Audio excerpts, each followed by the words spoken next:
California looking for a woman caught on surveillance video coughing on a one-year-old's face.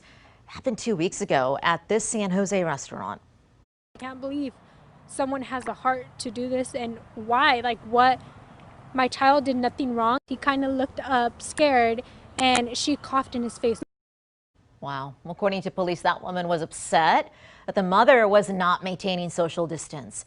Police say the woman took off the mother's face mask, got into the stroller, and then coughed 2 to 3 times in the kid's face. Wow.